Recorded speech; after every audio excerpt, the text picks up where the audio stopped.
በኤርትራ ላይ የሚነሳ ጥቃት በአማራ ላይ ነው ያልኩት። አብይ ለ1000 ዓመት እንገዛቸዋለን ብሏል።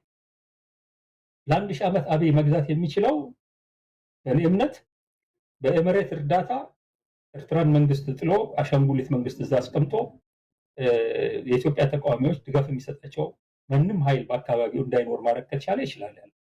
ስለዚህ አማራ የ1000 ዓመት የባርነት ማስፈራሪያው ተግባራዊ እንዳይሆን ከፈለገ በኤርትራ ላይ የሚመጣ ማንኛውንም ጥቃት የራሱ ጥቃት ነው። አብይ አሁን ተነስቶ እያወራ ያለው ነገር ተመልከቱ።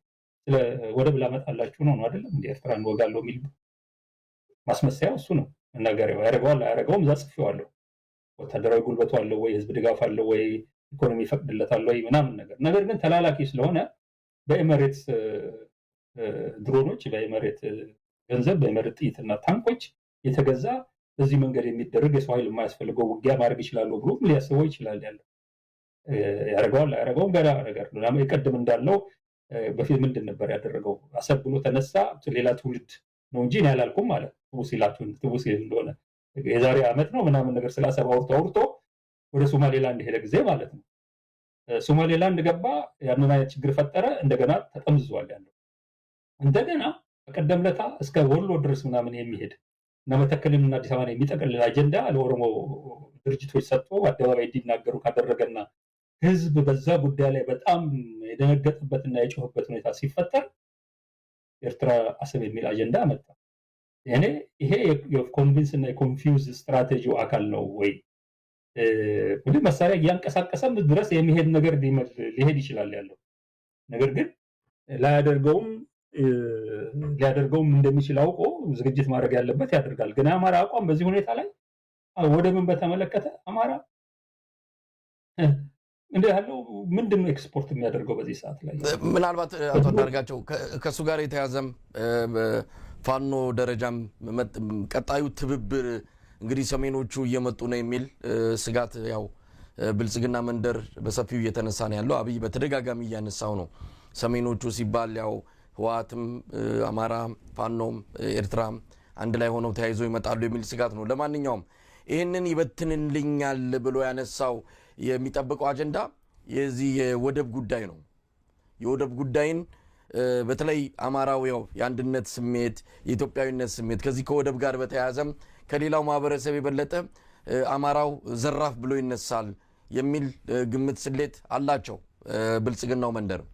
ስለዚህ ከኤርትራ ጋር ያለውን ግንኙነት ማላላት የሚችለው በፋኖና በኤርትራ መሃል ያለውን ግንኙነት ማላላት የሚቻለው ብሎም ማደፍረስ የሚቻለው ይህን የወደብ ጉዳይ ገፍቼበት ሲሄድ ነው የሚል ነገር አለ። ከወዲሁ እውነት ለመናገር አቶ አንዳርጋቸው ከወዲሁ አንዳንድ ሰዎች የአብይ ተቃዋሚ ሆነው የዘለቁ በአብይ ላይ ጠንካራ ትችት የሚያነሱ ሰዎች አሁን ፍሬቻ ሳያሳዩ ለመታጠፍ እየፈለጉ ነው፣ ምልክት እያሳዩ ነው።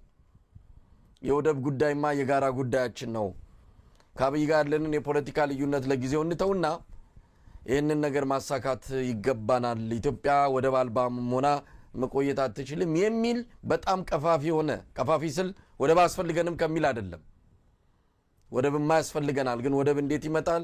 በዲፕሎማሲ በተለያየ መንገድ እሱ ወደፊት የሚታይ ጉዳይ ነው። አሁን አብይ ባነሳው መልኩ ግን ወደብ እናገኛለን ብለው ተቃውሟቸውን ሁሉ እርግፍ አድርገው እነዚህ ሰዎች የምልህ አንዳንዶቹ የፋኖ ሁሉ ደጋፊዎች ናቸው። ስለዚህ ነገ ይህን አጀንዳ ገፍቶ አብይ ቢመጣ የፋኖ ትግል ላይ የሚፈጥረው ተጽዕኖ አለ ወይ? ምናልባት እንደዚህ የሚሉ ሰዎች በቁጥር ትንሽ ናቸው ብዙ ናቸው እዛ ውስጥ ጥናት ስላላደረግን ልናውቅ አንችልም፣ ግን አይጠፋም። ምክንያቱም በ1998 እንደ አውሮፓ አቆጣጠር ወይም በኢትዮ ኤርትራ ጦርነት ጊዜ የምታስታውስ ከሆነ ውጭ ያለው ማህበረሰብ በሙሉ የህወሓትን ጥሪ ተቀብሎ የነመለስን ጥሪ ተቀብሎ ተቃውሞውን እርግፍ አድርጎ በዛ ላይ ተሳታፊ ነበረ። አሁን ያንን ለመድገም ከወዲሁ ማሲንቋቸውን እየገዘገዙ ያሉ አሉ። እዚህ ላይ ምን ማለት ይቻላል? እንደው በቀጣዩ ፈተና አይሆንም በሁለቱ ሀገራት ትብብር ማለት በሁለቱ ወገኖች ትብብር ላይ? እዛም ጽሁፍ ላይ ነው ያስቀመጥኩት ነገር አለ። ሁኔታዎች በጣም የተለያዩ ናቸው። አራዳዎቹ የሚሉት የተበላ ቁማር የሚሉት ነገር አለ።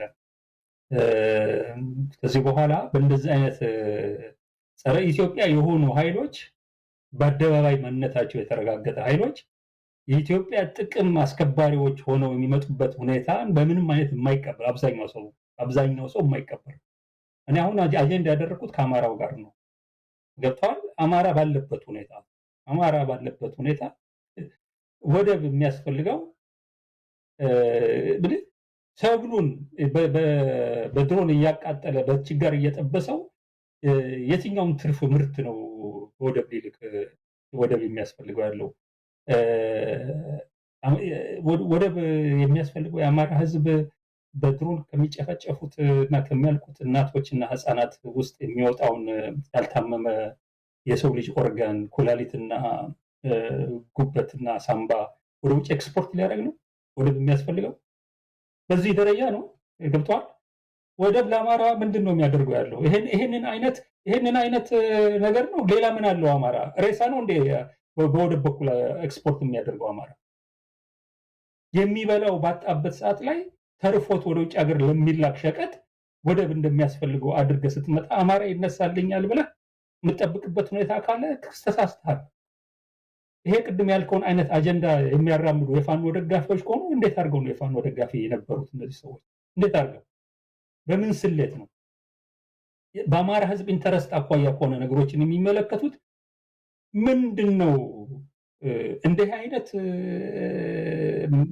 አቋም በአማራ ህዝብ ላይ ወስዶ ይሄን አሁን የምልህን አይነት ነገር ትናንትና ምናምን ነገር ወሎ ውስጥ የተደረገውን ነገር የአብነት ተማሪዎችን ቄሱን አስተማሪያቸውን በዛ ደረጃ የሚገድል እና ከነሱ የሚወሰድ ኩላሊትና ጉበት ወደ ውጭ ኤክስፖርት ሊያደርግ ነው ለአማራ ወደብ የሚያስፈልገው? አማራ ቅድም ባልኩት መንገድ በተረጋጋ ሁኔታ ገብቶ ማረስ የሚችልበት፣ ሰላም ማግኘት የሚችልበት፣ ምርት ማምረት የሚችልበት፣ ካመረተው የሚተርፈው ነገር ባለበት ሰዓት ላይ ወደ ውጪ እነዚህን ነገሮች መላክ የሚችልበት ያለው ኢትዮጵያን ማለት ነው። አማራ እንደዚህ አይነት መረጋጋት ውስጥ ሲገባ ኢትዮጵያም ገብታለች ማለት ነው።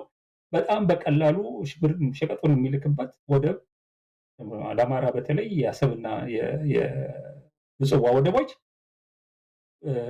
በሙሉ እምነት በሌሎች አካላት ከተያዙ ወደቦች በተሻለ፣ ምክንያቱም ሌሎቹ ጋር የሚያጠራጥር ነገር አሉ። በትእዛዝ ሁሉ ሊዘጉብ ይችላሉ። ሁሉ የኤርትራ ወደቦችን መጠቀም አለብን የምለው በተለይ በአረብ ኢንፍሉዌንስ ስር ያሉ ወደቦች በሙሉ አደጋ አላቸው የሚል እምነት ስላለኝ፣ ኤርትራ ላይ ግን ምጽዋንም አሰብንም በሙሉ ኮንፊደንስ መጠቀም በምትችልበት በተረጋጋ መንፈስ ሁኔታ እየፈጠሩ እንደፈለገ ዋጋ እየጫኑ ከፈልክም አልከፈልክ አቅም የለህም አለህም ሳይባል ሊዘርፉ በማይፈልግ መንገድ የምትከፍለው ነገር ካለ ቢሆን በሌሎችም አሬንጅመንቶች ልትጠቀምበት የምትችልበት ነገር ነው። ውሎ አድሮ ከሁለቱም ወደብ በላይ ሌላ ይጨመር ከተባለ 1000 በላይ የባህር ዳርቻ ያላት ኤርትራ ሌላም ወደብ ልትሰራበት የምትችል አንተም ልትሰራበት የምትችልበትን እድል ልትፈቅድ ትችላለች። ኤርትራ ውስጥ ያለውን አመለካከት ስለማውቀው ኢትዮጵያ ውስጥ ያለው መንግስት መጥፎነት እንጂ ባይነው በኢትዮጵያና በኤርትራ መካከል ወደብ መጠቀም አይደለም፣ ከወደብ መጠቀም አልፎ የጋራ ከረንሲ የጋራ ገንዘብ ወደምንጠቀምበት የጋራ የጦር ኃይል ወደምናቆምበት የጋራ ምናምን ወደምናደርግበት ደረጃ አድገን ነበር የሚላል።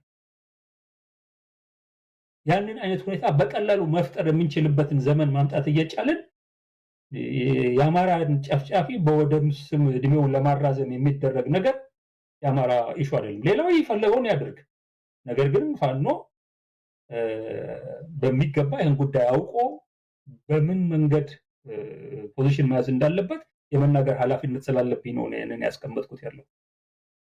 ህልውና ነው ማስቀደም አለብኝ ያለው ህልውናውን ነው። በዚህ በመንግስት ኤርትራን በሚወርበት ሰዓት ላይ በሚወስደው ግልጽ አቋም አሁንም መናገር አለበት ያለው። እንደውም መሐመድ ሐሰን አንተ ላይ ቀርቦ ነው ይሞክረውና እንደውም መቼ በጀመረው ነው ያለው። እኔ ያደርገዋል ብዬ አላስብም። አብይ ያንን ጦርነት የጀመረለታ ግን የሚፈርሰው እሱ ነው። እሱን አውቃለሁ።